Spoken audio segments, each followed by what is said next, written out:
Расман муҳорибат дар якчорфинали Гран-при вазн ним вазни ACA байни варзишгари тоҷик Фаридун Одилов бо рекорди 16-2 ва варзишгар аз Русия Элхан Мусаев бо рекорди 10-1 рӯзи 11 август дар Москва дар турнири ACA 161. Ассалому алайкум дӯстон, хуш омадем ба шабакаи мо. Дар навори имрӯза барои шумо тозатарин ва беҳтарин хабарҳоро аз ҷаҳони ММА омода кардем, махсусан барои мухлисони тоҷик ва мухлисони Лоиқ Раҷабов. Барои ҳамин дар ягон ҷо ба ҳазур нишаста лайкро зер кунен. Мо боша наворро оғоз мекунем.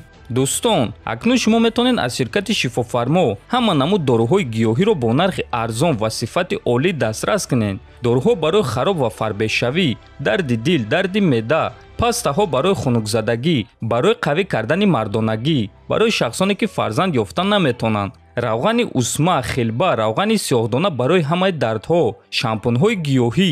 худи ҳозир ба номерҳои дар рӯи экран буда занг зада доруҳои даркории худро бо нархи арзон дастрас кунед ва ҳатман аз номи канали Паҳлавон гап занед. ҳамин гуна шумо ҳам доруҳои даркории худро дастрас мекунед ва ҳам канали моро дастгирӣ мекунед. тобови ҷангори вазни нимёнаи UFC Гилберт Бёрнс гуфт ки барои чӣ муҳорибат зидди Билол Муҳаммадро қабул кард.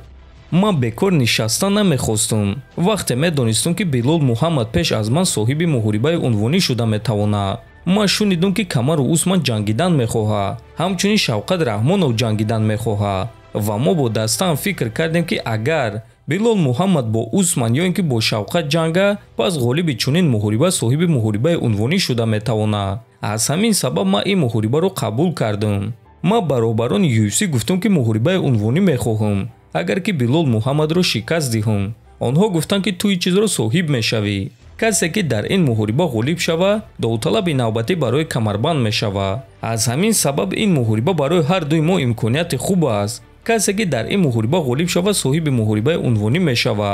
албатта мо каме риск карда истодаем, аммо ба ҳар ҳол ман дар формаи хуб қарор дорам, гуфтааст Бёрнс. хотиррасон мекунем ки муҳорибаи Гилберт Бёрнс ва Билол Муҳаммад рӯзи 7 май дар турнири UFC 288 баргузор мегардад ва дуюм муҳорибаи асосии турнир шуда муҳорибаи 5 раунда хоҳад шуд.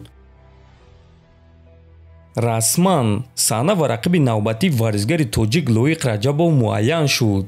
варзишгари тоҷик Лоиқ Раҷабов бо рекорди 17-4 зидди варзишгар аз Полша Матеуш Рабецкий бо рекорди 17-1 рӯзи 24 июн дар турнири UFC Fight Night. хотиррасон мекунем ки барои Лоиқ Раҷабов ин дуюм муҳориба дар ташкилоти UFC хоҳад шуд. дар якум муҳорибаи худ дар ташкилоти UFC Лоиқ Раҷабов ҷангори бебоқ Эстебан Рибовичро шикаст дода буд ва акнун ба ӯ боз як проспекти дигарро доданд ки рекорди 17-1 дорад.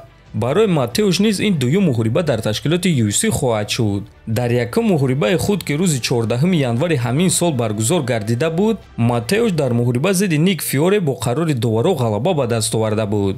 акнун Лоиқ ва Матеуш рӯзи 24 июн вохӯрда беҳтарини худро муайян мекунанд. мо боша албатта ки Лоиқро дастгирӣ мекунем ва ба ӯ омодагиҳои хуби беосеб ва ғалабаи дурахшон орзумандем.